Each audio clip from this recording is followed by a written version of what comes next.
Este programa llega a ustedes gracias a Conexión VE, el directorio comercial que conecta a la comunidad venezolana en el mundo.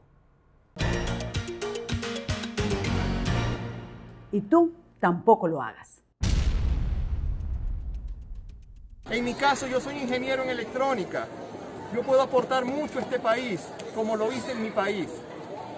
Es por eso que en este momento queremos pedirle a usted, por favor, se ponga la mano en el corazón como padre, señor presidente, y revoque esa medida, esas actas de estas 120 familias que están aquí postradas, no han podido dormir, tan traumadas, señor presidente, porque no encuentran una solución, no encuentran una explicación. Vinieron a este lugar a buscar un bienestar y lo que van es como dicen en mi país, con las tablas en la cabeza. Hay personas que han vendido todo allá en nuestro país, en Venezuela. ¿Para qué nos van a enviar a Venezuela? ¿Para que nos muramos de hambre nosotros y nuestras familias? En mi caso, señor presidente, yo dejé mi familia en el Ecuador, 3 niños, mi esposa, con un sustento para pocos días. Y yo le aseguro a usted que aquí más de uno está en la misma posición que yo. Todos no somos delincuentes, señor presidente. Todos no somos delincuentes, somos padres trabajadores que pueden aportar un granito de arena para que este país siga surgiendo. Nosotros aquí no vamos a estar toda la vida, esto es de paso. Cuando nosotros podamos regresar a nuestra tierra, vamos a regresar. Pero ahorita no hay las medidas mínimas de seguridad para que nosotros y nuestros hijos puedan levantarse en nuestro país. Y es por eso que en este momento le pedimos que tomen medidas, por favor. Tomen medidas para poder optar a un beneficio que nos ayude a regularizarnos. Mientras que podamos, denos solamente un tiempo, mientras nuestro país se acomoda. Por favor. Una nueva oleada de migrantes venezolanos se desplaza por el continente hasta el norte de Chile. Un centenar ya fue expulsado del país austral y retornados a Venezuela. De inmediato, el comisionado de la Secretaría General de la OEA para la Crisis de Migrantes y Refugiados Venezolanos, David Smolansky, reaccionó a través de su cuenta Twitter señalando que las deportaciones no van a frenar el deslave humano de venezolanos. No se emigra voluntariamente, se huye forzosamente de la dictadura. Son refugiados. Y es que, producto de la situación política y económica que vive Venezuela desde hace 22 años, más de 5 millones de ciudadanos han huido de su tierra en búsqueda de un presente y un futuro que el socialismo del siglo XXI les niega. Proyecciones de organismos internacionales señalan que de continuar Maduro en el poder, la cifra para finales de 2021 pudiese llegar a 7 millones de venezolanos migrantes. En contraposición a lo ejecutado por Chile, el gobierno de Colombia anunció el Estatuto de Protección Temporal para regularizar en ese país a 1 millón de refugiados venezolanos. En el fondo, todos en la región estamos conscientes que lo único que puede parar el éxodo de venezolanos es que termine la era chavista. Para hablar precisamente de este tema, tenemos hoy como invitado a Alexis López Tapia, investigador histórico y científico, periodista y director de Radio y Televisión Santiago de Chile. Bienvenido. Pero antes te quiero hablar a ti emprendedor. Si tienes un negocio, te invito a unirte a Conexión VE, el directorio comercial que conecta a la comunidad venezolana en todo el mundo. Allí puedes ofrecer o encontrar productos y servicios, como también conectarte con sus miembros para establecer relaciones comerciales. Entra a su página web www.conexionve.com o descarga su aplicación en Google Play o App Store y conéctate con otros venezolanos en el mundo. Esta red te ayudará a potenciar tu negocio. No importa lo grande o lo pequeño que seas, entra a Conexión V y crece con ellos. Muchísimas gracias de verdad, Alexis, por volvernos a recibir.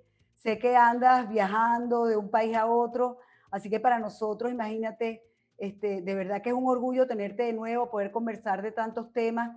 Y vamos a hablar un poco de lo que estás haciendo, pero yo primero quiero arrancar con una noticia que a los venezolanos en particular nos conmueve enormemente, Alexi, y es esta expulsión del gobierno chileno del ciento y pico de venezolanos en esta primera tanda, que sin duda algunos de ellos o la mayoría de ellos han entrado de manera ilegal al país, ¿no? O trataron de entrar de manera ilegal al país. Pero al tiempo que vemos esto del gobierno de Piñera, vemos más bien que en Colombia regularizan la situación de los venezolanos, que son casi 2 millones. ¿Por qué tú crees que hay esta diferencia, esta diferenciación entre un gobierno y el otro, que se supone son amigos de Venezuela, de los venezolanos? De los venezolanos, ¿no? Porque estás comparando cosas distintas, pues. Colombia tiene gobierno y Chile no tiene gobierno, porque Sebastián Piñera no está gobernando el país, sensu stricto. Sebastián Piñera le entregó el poder al Parlamento de facto el 25 de noviembre del 2019, cuando se votó el acuerdo por la paz y la nueva constitución, y los que han venido gobernando el país en sentido estricto han sido los movimientos sociales y ciudadanos, es decir, la calle, y el Parlamento, que simplemente es la caja de resonancia de lo que la calle demanda. Entonces, lo que ves de la acción, ahora en términos formales solamente, del gobierno chileno respecto a la situación, es por un hecho puntual. Resulta que Colchane, que es una muy pequeña localidad que tiene 1.200 habitantes en la zona norte de la frontera de Chile con Bolivia, terminó recibiendo en un muy breve plazo a más de 1.600 migrantes o inmigrantes, que es la palabra correcta, muchos de ellos, la mayor parte venezolanos, que entraron de manera ilegal al país. Y como fue tan fuerte el impacto en la población local, y además se viralizaron un par de videos donde población local aymara discutía con los inmigrantes porque ellos intentaron ir a una reunión que era del alcalde con la localidad, con la gente del pueblo. Bueno, y esa discusión se hizo viral.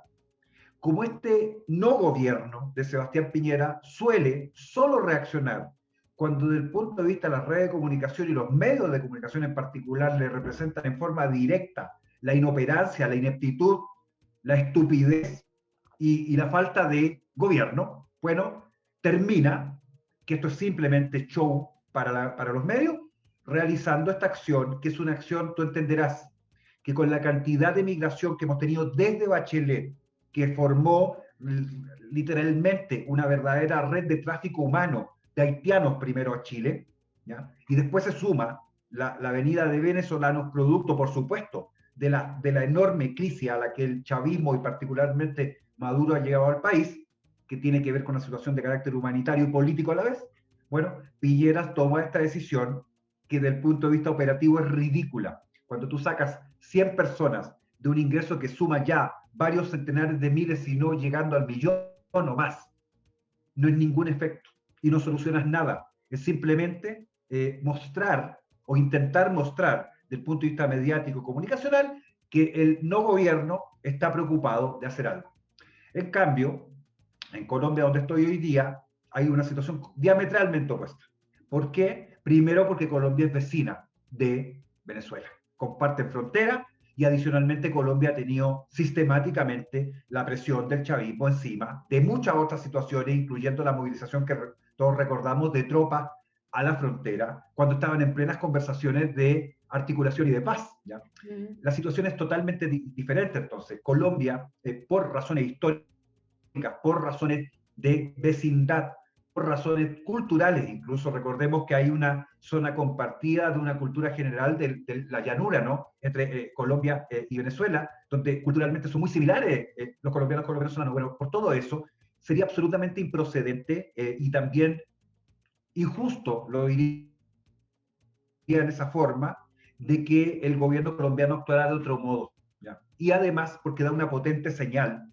Colombia tiene problemas internos, al igual que Chile está en un proceso insurreccional formal también acá, pero tienen la suficiente amplitud de miras para no querer hacer un show mediático frente a la prensa solamente para aparecer justificando alguna cosa desde el punto de vista de opinión pública, y sí toman una decisión de Estado que es pragmática, es correcta, es real, y que además no supone tampoco, ni tú, que los venezolanos que hayan ingresado y que estén de manera ilegal y que además estén actuando de mala forma en el país, no terminen finalmente siendo expulsados, sino que simplemente soluciona y zanja y corta por lo sano un problema que es un problema que no tiene que ver con que voluntariamente, ¿cuántos van? Porque el número se me escapa, ya son 4 o 6 millones, no sé cuánto es el Están número total de hablando ya venezolanos que de han salido del país, 5,4 producto del millones chavismo. de inmigrantes venezolanos.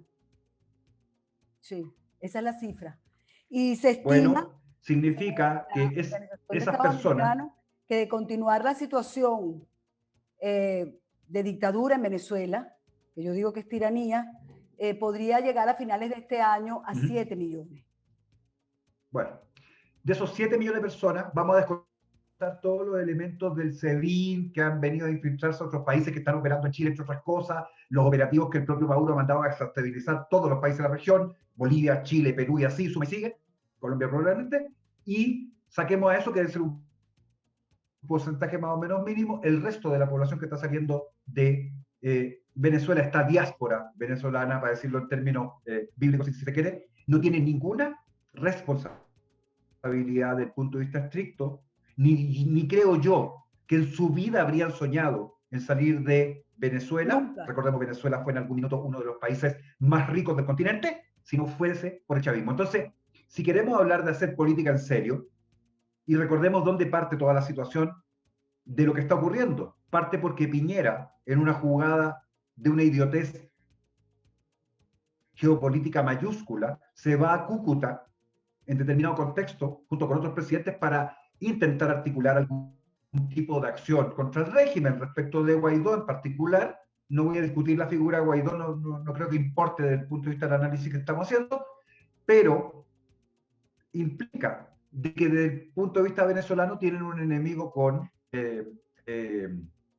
o del régimen, para ser más estricto, tienen un enemigo político en Piñera. Bueno, lo que hicieron fue, tanto el G2 cubano, el SEBIN en Venezuela y probablemente gente en otros países, sacar el problema del territorio, esto es una jugada de Go que lo hemos conversado en otro programa, y jugar en el territorio del adversario. Mandar el problema a Chile y se desatan las brisas bolivarianas, ¿no?, que terminan en esta tormenta en Chile, desde el 18 de octubre del 2019 hasta hoy, no ha cesado en ningún minuto, y a la vez desestabilizan toda la región. Es magistral, o sea, si hay que sacarse el sombrero de una jugada de estrategia política, es lo que han logrado hacer. Y además se suma este problema de la migración. Pero también quiero señalar con esto que la migración, Nitu, es otro de los esquizes de deconstrucción que implica que cuando se habla de los derechos humanos migrantes o los derechos migrantes, se habla entonces de que la soberanía deja de...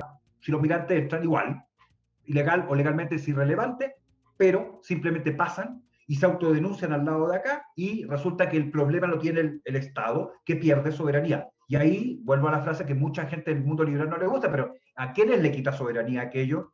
Le quita soberanía a los soberanos que somos nosotros los ciudadanos, ¿no? Y ahí está el problema. Claro, yo lo entiendo perfecto, pero siempre es bueno andar en esto, porque es que el ministro de Defensa de Chile ha dicho textualmente, te voy a decir la frase,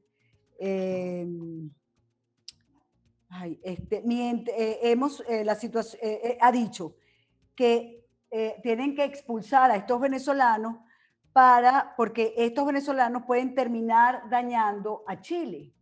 Explícitamente él señala que por supuesto hay un desbalance en el tema de salud, en el tema de educación, cosa que es verdad, pero yo le diría más bien, mientras Maduro continúe en Miraflores, no es que va a dañar solamente a Chile, es que va a dañar a toda la región como lo está haciendo. A todos. Entonces, típicamente, Nito, lo que hace este no gobierno de Sebastián Piñera es atacar los síntomas y no las causas del problema. Porque si los estados democráticos del continente tomasen la decisión formal, real, no de hacer una jugada política de, lo voy a decir en feo, de medio pelo, ¿no? Que esta cosa que se hizo en Cúcuta, sino de hacer una política real, partirían por romper relaciones con Venezuela, cesar todo comercio con Venezuela, cortar todo tipo de apoyo de cualquier tipo a Venezuela para presionar de verdad al régimen a que se vaya. Eso es lo que haría en conflictividad vertical un Estado en forma.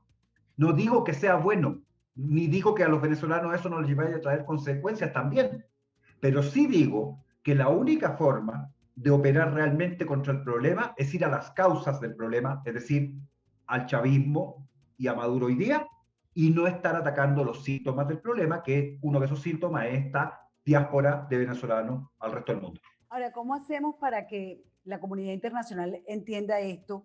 Si, por ejemplo, estamos viendo lo que está pasando en Ecuador, por ejemplo, ¿no? El correísmo tiene la opción de ganar en la segunda vuelta. Ahí hay una discusión ahorita entre el Lo señor más Lazo probable y es que gane.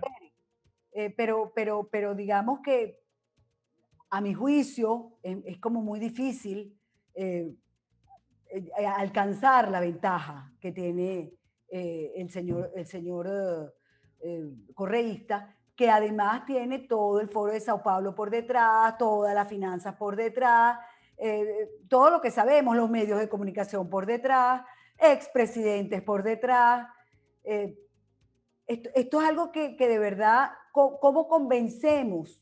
O voy a decirlo de otra manera, ¿por qué el discurso de la derecha o de los patriotas o de los demócratas, como los quieran llamar, no cala en las poblaciones? Yo no dudo que haya algo de fraude, porque en Venezuela lo conocemos y en demasía, pero vemos que hay una confrontación, por ejemplo, en Ecuador. Y vamos a estar claros, Yacu Pérez también es del Foro de Sao Paulo, eso no se nos puede olvidar. O sea, son dos Absolutamente. izquierdas peleando. Entonces, Porque el ¿qué conflicto pasa? ya dejó de ser, porque el conflicto ya dejó de ser nito hace mucho rato, el conflicto izquierda-derecha. Y hoy día el conflicto principal es intraizquierda, es de la izquierda radical, que quiere el cambio violento, profundo, inmediato, versus lo que queda muy pequeño, esto en el continente entero, de izquierda democrática. Y lo que está haciendo la izquierda radical es radicalizar procesos, para acelerar procesos.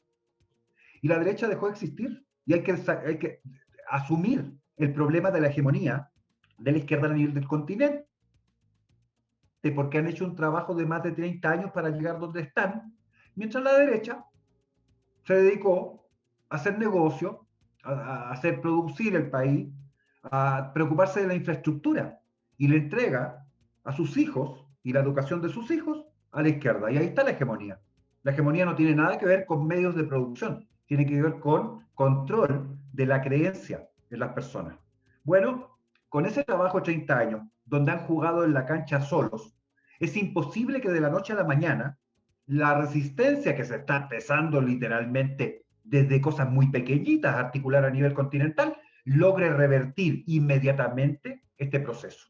Entonces, Pero es lo que que uno mira, puede Alex, esperar, y discúlpame entonces, que te interrumpa, ni pero es que, optimista, ¿no? sí, sí, Lo que vemos, la diáspora que está saliendo ahorita del país, no son ricos, ni siquiera es la mayoría gente no, estudiada, es gente pobre, no, sí, gente que no le interesa ni siquiera la política, que lo que le interesa es que no puede no, salir a trabajar porque no hay cómo trabajar y llevarle el sustento a su familia.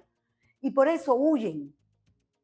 Pero cuando tú los entrevistas y hablas con ellos, no te hablan de política, te hablan del bolsillo. ¿Y qué es lo que ha hecho la izquierda en estos años, digamos en estos últimos 20 años? Decirle, miren, yo les voy a dar a ustedes lo que no les ha dado nadie. Yo les voy a dar una bolsa de CLAP. Yo no te voy a dar un trabajo, yo te voy a dar una bolsa de CLAP, yo te voy a dar la misión barrio, madre del barrio, te voy a dar la misión hija de Chávez, y te van a llegar unos churupitos y tú nos acompañas en los discursos y en las cosas y en lo que hacemos. Pero esa gente ya tampoco la movilizan. La gente se está yendo. no, Entonces yo te no, pregunto, yo te porque pregunto, tú, porque, ajá, sí, dime. no, no, dale, dale, Yo hazme te la pregunta. pregunto, ¿serán más los jerarcas de la izquierda? Pero el pueblo realmente, por lo menos el venezolano, ya no compra ese discurso. está huyendo de la Bueno, represión. pero cuántos años lleva el chavismo en el poder? 22 años. 22 años. Bueno, hay gente que honestamente, 22 años atrás, a ese segmento de población, creía, lo voy a decir de la forma fea, se compró el discurso de Chávez. Bueno, Chávez llegó al poder por algo, porque gente lo respaldó porque le creía. Y honestamente pensaban, claro, de que iba a solucionar problemas y qué sé yo, pero 22 años después la realidad se termina por imponer. Y esa gente que tú me mencionas es efectivamente la capa de población que no tiene ninguna posibilidad alguna de, estando dentro de ese mismo régimen, tener esa capacidad de incluso poder alimentar a la familia. Nada que hacer. Y van a ser siempre, y en todos los procesos insurreccionales revolucionarios, esto desde la Revolución Francesa en adelante, son los primeros golpeados por la realidad final, pues.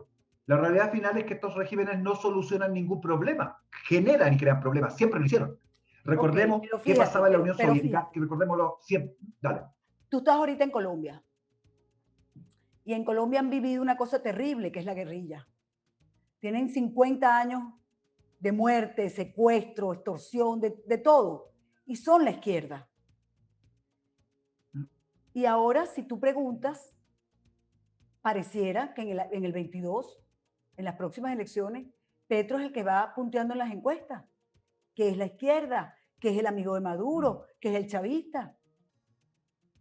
Entonces, Que es financiado por Soros. el próximo objetivo después de Chile es Colombia. Sí, absolutamente, y acá lo tienen absolutamente claro, absolutamente En claro. Colombia lo Y tienen claro. además, sí, sí, te lo Cuéntanos estoy de tu diciendo porque estadía estoy acá, allá, ¿no? en qué andas, Bueno, si nos puedes contar así a grosso modo. no, pero déjame terminar el análisis Ok, ok, ok. de lo que estábamos Es que viendo, estoy como para no apurada. salirnos tan brutalmente del tema, no sé cuánto tiempo. Ah, estás No, como no, apurado, tenemos bueno, tiempo, vamos a pero tratar de tengo tantas apurarnos. preguntas en la cabeza. Yo creo que tu programa lo van a ver igual, si nos demoramos un poquito más en tratar de analizar el fenómeno más específicamente. Lo que yo te hacía mención en los paralelos es que desde Revolución Francesa en adelante, los segmentos populares que apoyaron en su origen los movimientos insurreccionales revolucionarios porque les prometían solucionar sus problemas, fueron los primeros que terminaron siendo afectados y los primeros que reaccionan en contra de esto. Y lo voy a decir con una frase del propio Marx. Cuando Marx hablaba del Lumpenproletariat, ¿ya? Que es frase marxista clásica, decía, el Lumpenproletariat termina siendo contrarrevolucionario. Nosotros tenemos que hacer la revolución con los obreros, decía, no con el Lumpenproletariat. Pero en el modelo actual, en deconstrucción, la marginalidad se vuelve sujeto revolucionario. Eso es lo que buscan. Lo anormal y lo marginal de la sociedad se vuelve central y normal. Entonces, como cambia el modelo, bueno, Chávez pertenece al modelo anterior, no está en deconstrucción hoy. Chávez no alcanzó a llegar a deconstrucción. Recordemos que tenía a la Marta Hornecker, que no puede ser la supuesta ideóloga chilena, ¿no? Sí, sí. Formada, por supuesto, en Alemania Oriental, que no puede ser más rancia en términos de marxismo clásico, ya estaba como hablando del año de hace 100 años atrás, ¿no? Y Chávez se forma en esa lógica, él parte de marxismo clásico, o sea, no tenía mucha novedad lo que estaba haciendo. Tal vez lo que hizo interesante, esto es analítico nomás, fue mezclar elementos de, comillas, patriotismo, ¿no? Apelando a la figura de Bolívar, ¿ya? Es un elemento interesante, analítico estoy diciendo, simplemente. No fue un gran invento de él. Stalin ya lo había hecho. Recordemos cómo llaman los rusos soviéticos, cómo llamaban la Segunda Guerra Mundial. No la llamaban Segunda Guerra Mundial, la llamaban Gran Guerra Patriótica. Sí, es Porque verdad. siempre que el comunismo, como principio, tenía problemas, apelaba, por definición, al nacionalismo o al patriotismo para venir a resolver sus problemas. Y cada vez que viste a Castro en Cuba tener problemas con la isla, ¿a qué apelaba Castro? Al patriotismo de los cubanos, pues, ¿ya? Sí. A eso hacía apelación. En su discurso habla, los patriotas, nosotros vamos a defender la revolución porque somos patriotas, ¿ya? Y mezclan elementos con esto. Bueno, se le acaba en algún minuto el discurso del patriotismo y con todo, porque una persona que sus hijos están muriendo de hambre, la verdad es que le importa bastante poco que haya que defender al socialismo, al apacho, qué sé yo, mientras los niños se están muriendo de hambre.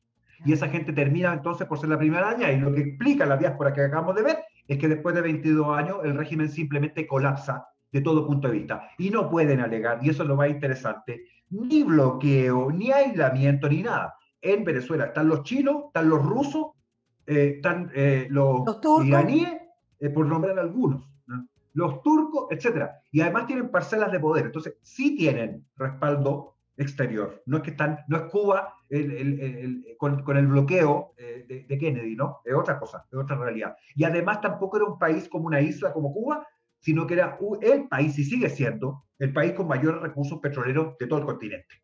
No un país pobre, a eso quiero ir.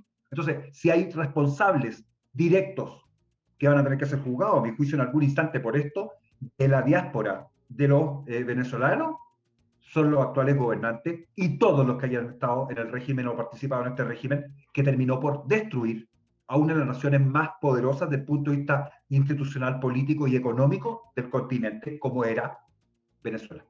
Así que ahí está la supersíntesis de la explicación de esto. El modelo siempre termina, lo dice la frase, ¿no? La revolución siempre se come a sus hijos, desde la Revolución Francesa. entonces si eso es así, pero fíjese, eso es así en Venezuela, pareciera que sus hijos se le están volteando a la revolución, pero en otras partes del continente no. Es que se los comió.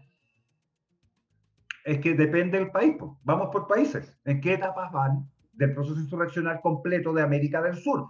El comunismo definió, hace ya bastante rato atrás, más de 30 años, cambió de eje geopolítico. Primero era África. Recordemos Angola, Mozambique, el sistemático ataque, incluido en alguna concepción ideológico-política, el ataque institucional respecto de Sudáfrica. Mandela, ¿no? Sí, ¿Por sí, qué? claro. Porque se le olvida a la gente que este señor, Premio Nobel de la Paz y qué sé yo, era y fue comunista, ¿ya? Por principio, y que articulaba grupos terroristas y guerrilleros. Bueno, eso era, pues, por algo estaba preso, ¿ya? Entonces, ahora, claro, el Premio Nobel, el gran hombre de la liberación de África, de Sudáfrica en particular, pero eso estaba dentro de un proceso de conquista de África. Bueno, en determinado minuto, ellos deciden que África hay que dejarla de lado. ¿Por qué? Primero porque China ya había entrado con mucha fuerza. Hoy día África es de China, ¿ya? Y se cambia el eje geopolítico a América del Sur. Y en América del Sur el objetivo uno, desde el primer día, fue Chile siempre. Por lo que creo haberte comentado alguna vez, de que uno de los principios básicos del marxismo clásico era que los procesos sociales son irreversibles, decían ellos. Entonces, cuando se inicia un proceso revolucionario, jamás se puede tener. Bueno, y en Chile, el 11 de septiembre de 1973, la ciudadanía que empujó a el ejército y a las Fuerzas Armadas en su conjunto a derrocar a Allende, probó que sí se podían revertir los procesos subversivos revolucionarios. Y fue tan grave para la doctrina interna del propio marxismo que cuando invaden Afganistán, la Unión Soviética, Brezhnev dice, Afganistán no va a ser otro Chile. Bueno, y perdieron de nuevo en Afganistán, pues. Siempre se pueden revertir los procesos insurreccionales revolucionarios, siempre. Pero para eso hay que generar contraproceso, contradiscurso, resistencia, defensa, contraofensiva y ofensiva, que es un contraproceso de lo que ellos ya hicieron 30 o 40 años.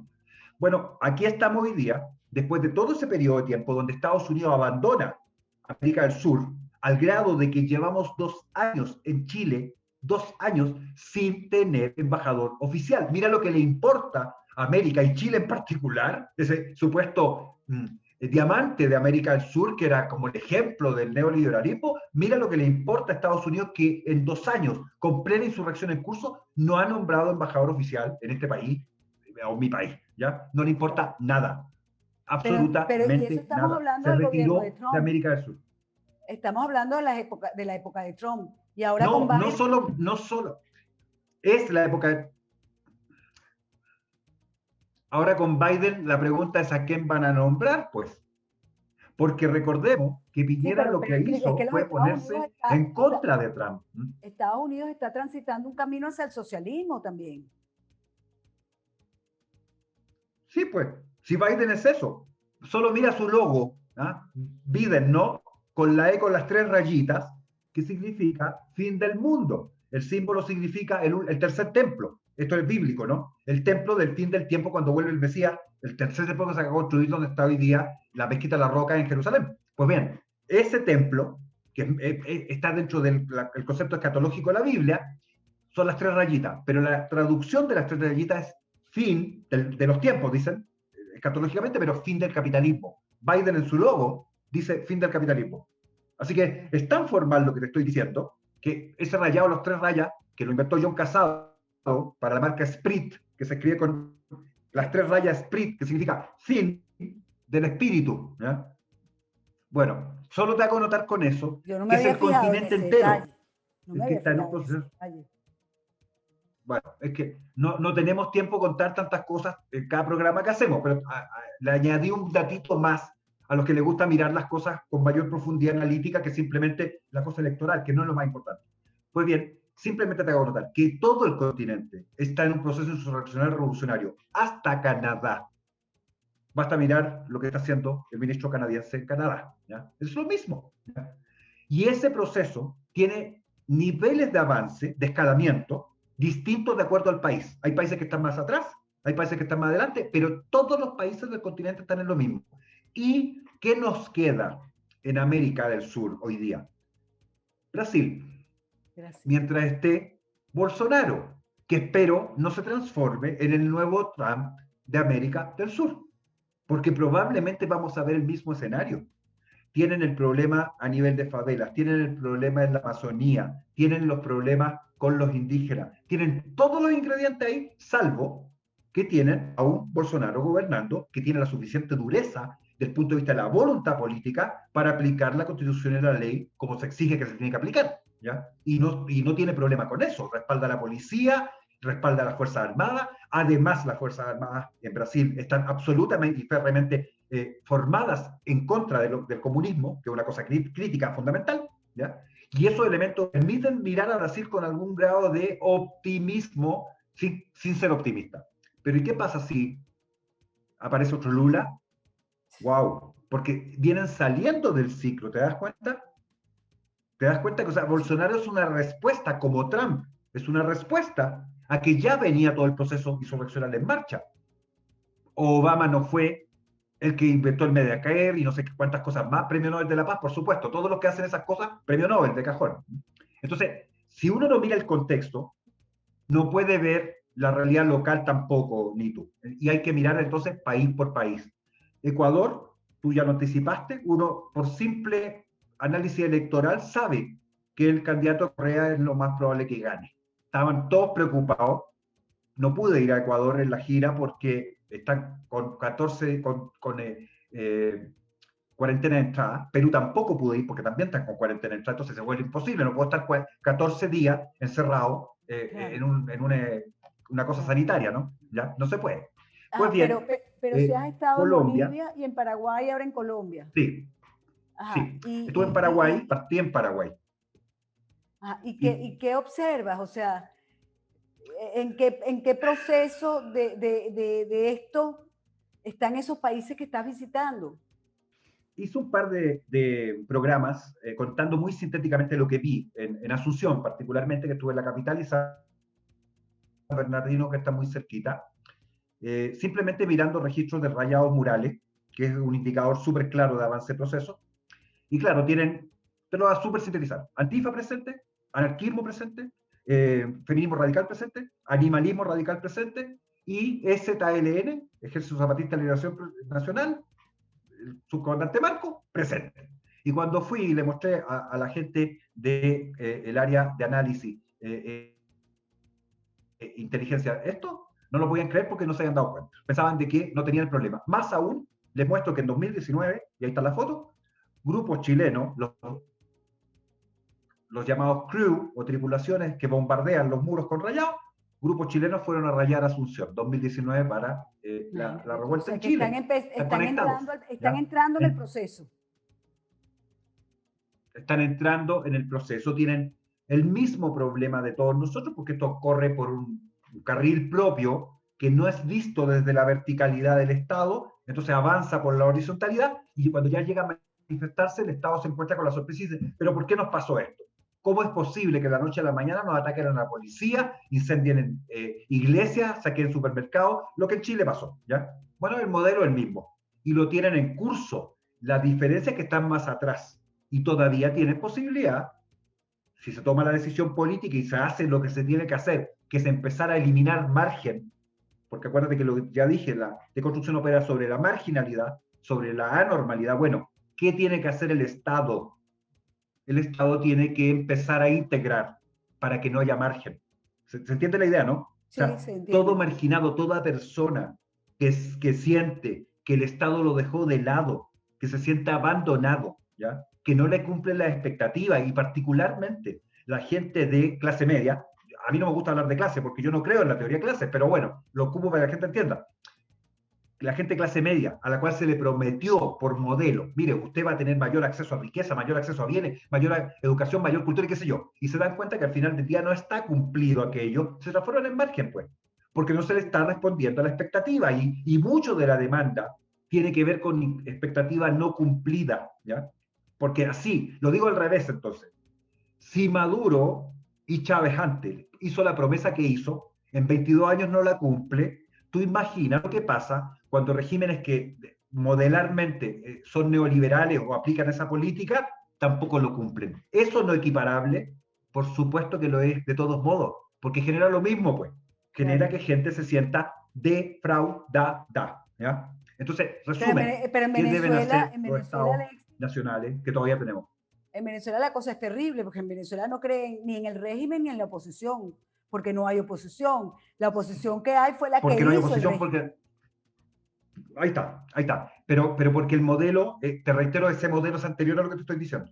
Ya. Esta es la etapa previa, ¿ya? Entonces, hoy día podemos criticarlo visto de acá. De hecho, yo te diría, es el suscripto, ¿ah? Que si yo le preguntara a Diosdado Cabello, si tuviera oportunidad de discutir ideológicamente con él algún día, y le preguntara, señor Cabello, ¿usted está de acuerdo con la promoción de la homosexualidad como valor social?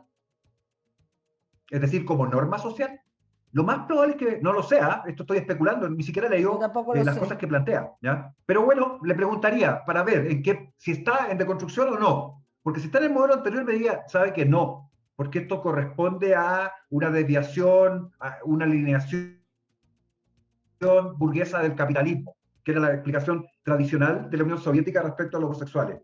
Si usted le pregunta hoy día a el señor Tellier, presidente del Partido Comunista en Chile, le diría, no, si nosotros siempre hemos apoyado a la diversidad sexual, mientras Che Guevara mataba a los homosexuales.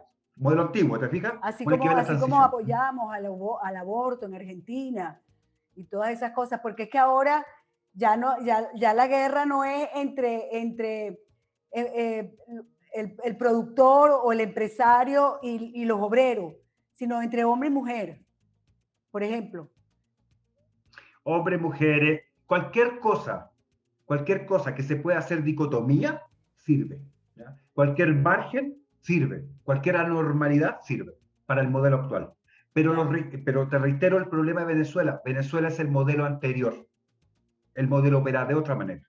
Entonces, cuando tú dices se transforma en tiranía, solo hago la reflexión de que los tiranos originalmente eran aquellos que eliminaban al mal rey. ¿Ah? El concepto después cambió. ¿Ya? Originalmente el tirano era una figura benefactora porque sacaba al mal gobernante. ¿Ya? Sí. Después eso cambió porque el tirano se quería quedar en el poder. ¿Ya? Solo lo hago para el raconto actual de decirle tiranía a algo. Me Bueno, parece interesantísimo. en De verdad que estas definitiva lo que conversaciones tienes... contigo son sumamente enriquecedoras y esclarecedoras, pero se nos agota el tiempo y quiero saber, hablaste de Paraguay, quiero saber cómo te fue en Bolivia, cómo te está yendo en Colombia y lo más importante para mí, ya me dijiste que la inteligencia de Paraguay entendió algunas cosas, o sea, me imagino que estás en reuniones muy importantes, están entendiendo lo que está pasando y la gravedad de que Maduro continúe en Miraflores, porque Maduro es la gran marioneta de todo esto. Y además, los venezolanos están empobrecidos, Bueno, efectivamente, pero en Venezuela hay mucho dinero. por eso mencionaba, por eso, sí, claro que sí, pues, pero muchísimo, pues. Ujú. Por eso mencionaba al titiritero y no a la marioneta, ¿no? Diosdado Cabello, el caballero que importa ahí, pues, ¿no? Como en Bolivia, y ahora te cuento la situación en Bolivia, muy interesante. Así es. Bolivia vuelve a elegir a un presidente del Arauz. MAS y Evo Morales vuelve, ¿no? Pero Evo Morales vuelve pretendiendo transformarse en quien gobierne tras la sombra, designando él quiénes son los candidatos y haciendo toda una serie de cosas. ¿Y sabe lo que pasa? Que dentro del propio MAS se le viene una posición formal y Evo Morales hoy día carece casi por completo de poder en Bolivia. Se cayó, se acabó el poder, se acabó el dinero que tenía, que controlaba el Estado, ¿ya? Y bueno, hoy día una figura cada vez más rechazada, y yo por primera vez en Sucre vi rayados contra Evo Morales, que no eran rayados de la oposición a Evo Morales, eran rayados del MAS contra Evo Morales. Y te muestran lo que les pasa a estos títeres cuando terminan por perder el poder y los titiriteros sueltan los hilos. ¡Chac! Yo no canto Quedan en el aire, victoria. Yo no sin canto piso. victoria todavía porque yo los he No, visto no, caer y esta, resurgir. esta situación si siempre los pueden volver a colgar, si es súper fácil, le ponen los hilos de nuevo, ¿ya? García Linera, que era el Diosdado Cabello Sí. de Evo Morales, ¿ya? Ujú. Ese en realidad el ideólogo y el que está detrás de las cosas. El poder, desde el punto de vista estricto, no lo tenía Evo Morales, García Linera, ¿ya? Y lo tenía a través de, entre otras cosas, la señora Montaña, que era la presidenta de la Cámara de Diputados. Entonces, bueno, ahí está la estructura de la articulación del poder de verdad, ¿ya? En Bolivia. Ellos quedaron desplazados. Hoy día son otra gente la que está tratando de articular para seguir manejando el país de esta forma. Pero, y aquí está el dato, empieza lentamente a articularse de la oposición una nueva estrategia que me parece formidable. Yo estuve en Bolivia con el exdiputado nacional Horacio Pope Inch, que actualmente es el candidato con mayor probabilidad el 7 de marzo próximo de llegar a ser alcalde de Sucre. ¿Y cuál fue la estrategia nueva? Bueno, se percatan, puede que se demore, pero por fin alguien entiende. Y Horacio ya lo tenía muy claro siendo diputado. No sacabas nada con participar a niveles de parlamento, porque tenían hegemonía el MAS y la sigue teniendo. Tú tienes que hacerte cargo del gobierno local, que es donde ellos siempre trabajan, porque ellos trabajan base local. La izquierda, estoy hablando en general, siempre trabaja los núcleos locales primero, después se expande. Bueno, lo que están empezando a hacer, y se percataron por fin, es que tienen que volver a trabajar la base social. Y eso significa partir por lo menos con municipios, ¿ya? Entonces, puede haber un contraproceso que se está iniciando a propósito que Horacio, lo más probable, a menos que haya un tremendo fraude típico, yo en eso no puedo decir que sea así, pero las encuestas, la población, la gente que yo vi tuve una semana en Sucre trabajando y la ciudad en su conjunto está a favor de que Horacio sea el próximo alcalde de la ciudad, porque lo vieron trabajar como diputado y porque saben que es un tipo extremadamente serio y responsable. Y te quiero adelantar algo. Si Horacio Pope, esto que voy a decir va a ser histórico, hoy día estamos a miércoles 10 de febrero del 2021. 21.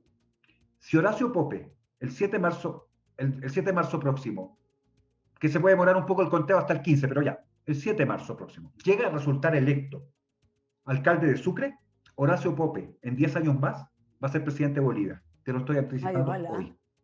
Entonces, Ojalá, pero sí, que haga una te lo buena estoy gestión diciendo. desde la alcaldía. Colombia. Colombia me preocupa, es nuestro vecino, es un país que ha ayudado y ha tendido tanto la mano a los venezolanos, pero es un país atacado desde Venezuela por la guerrilla colombiana, que es protegida y financiada en Venezuela, por el régimen venezolano. Y Que, en que, Cuba, y en Cuba. y pues, Porque bueno, recordemos, claro, la verdad es que nunca hemos atacado a donde hay que atacar, que es Cuba. Cuba es el gran problema y no, bueno, nunca lo tocamos, es verdad. la cabeza de la serpiente no es Venezuela, Es es verdad, Cuba.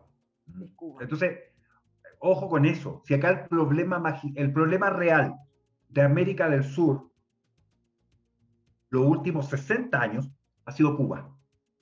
Ese es el problema real del continente.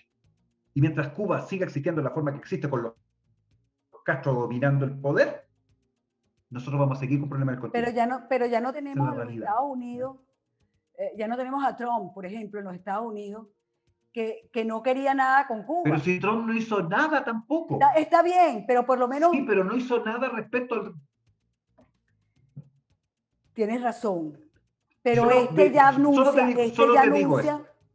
este ya anuncia otra vez relaciones con Cuba. Entonces yo te pregunto, ¿eso es bueno? Pero,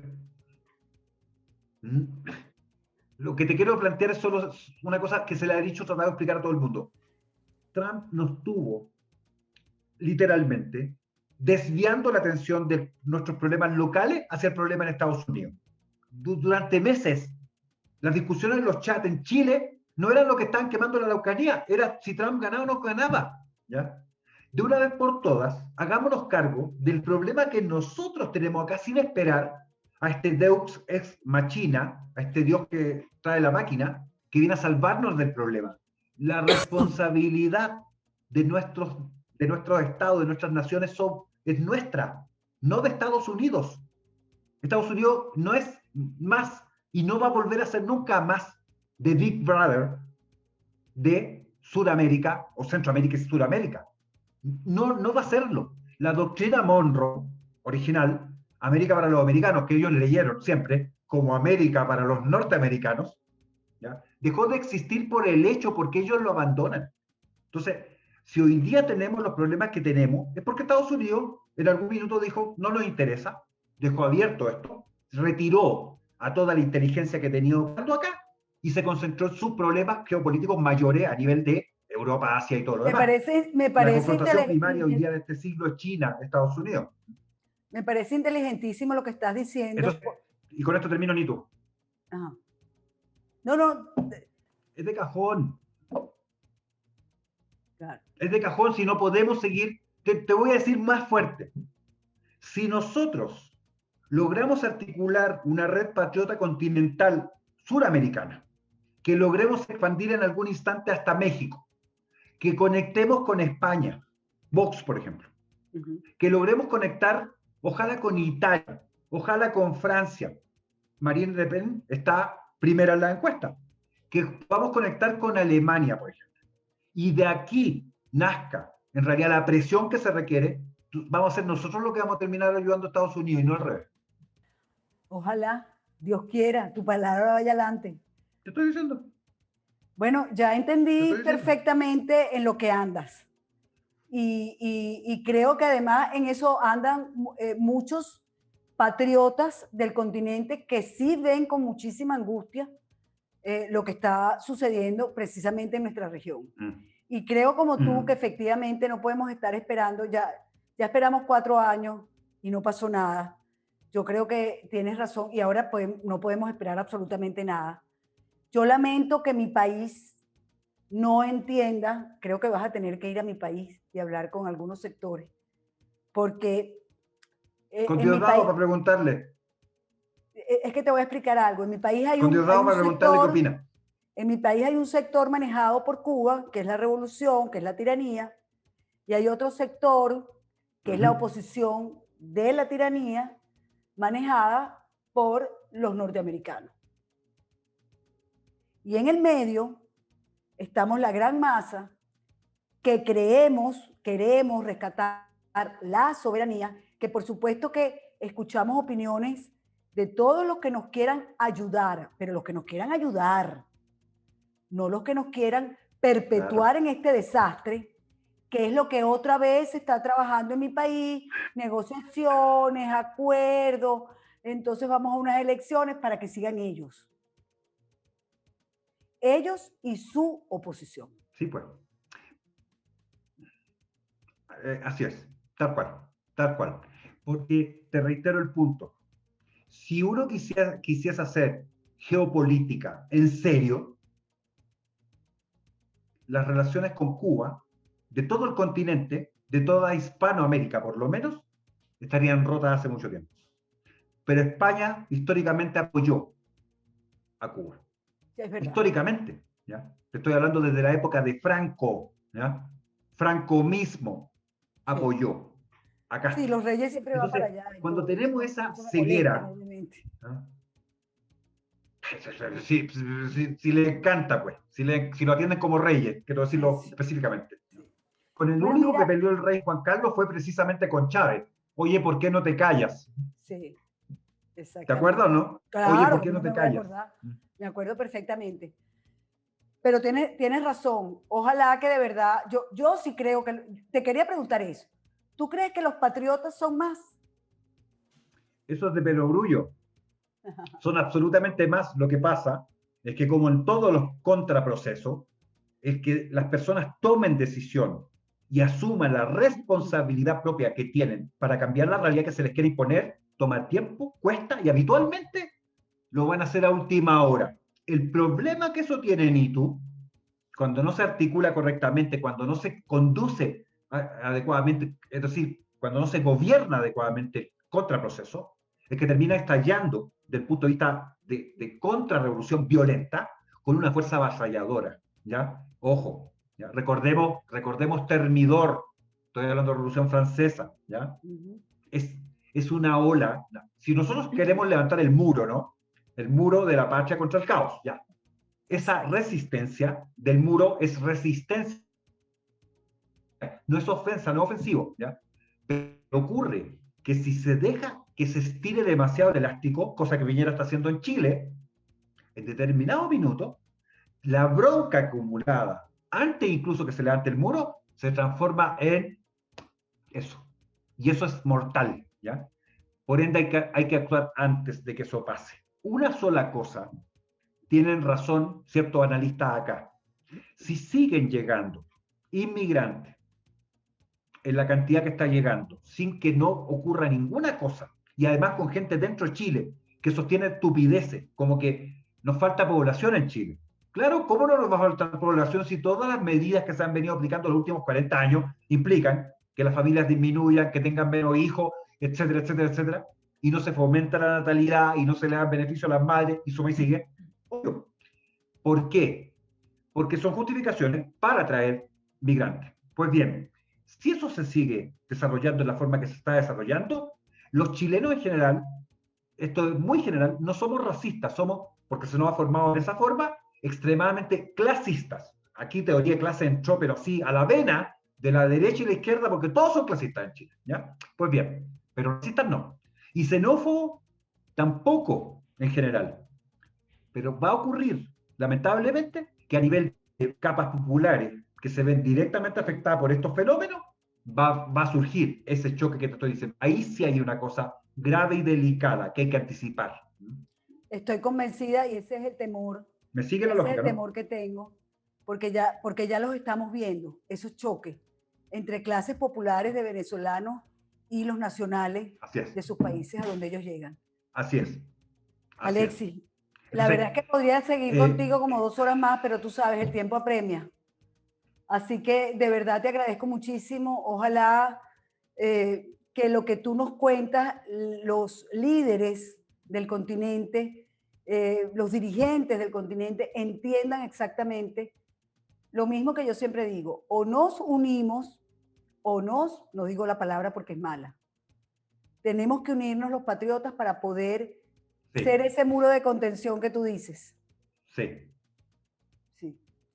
Gracias, Yo Alexis. te quiero leer una frase que publiqué, que es una frase, dame un segundo, solamente, te quiero leer una frase que publiqué hace una semana atrás en mi Facebook ahí, tomando un poco, para que todo el mundo, por lo menos que vio El Señor de los Anillos, la película, ¿no? De Tolkien, de la obra de Tolkien, y dice la frase lo siguiente, que tiene otra, es una relectura, porque alguien lo dijo antes, ¿eh? Lo único que tienen que hacer los buenos para que el mal triunfe es no hacer nada. ¿Ya? Ahí está la frase clave. Pues yo la traduje así, mira.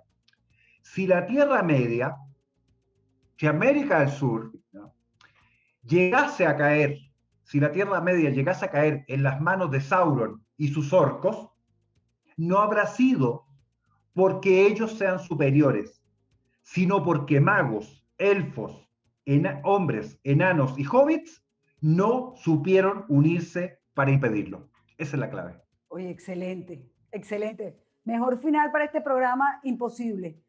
Gracias, Alexis, de verdad. Muchísimas gracias por haber estado con nosotros. Y sencillamente a todos ustedes que nos siguen, será hasta una próxima entrega de No Callaré. De nuevo, gracias. Si te gustó este contenido, suscríbete a nuestro canal y activa las notificaciones.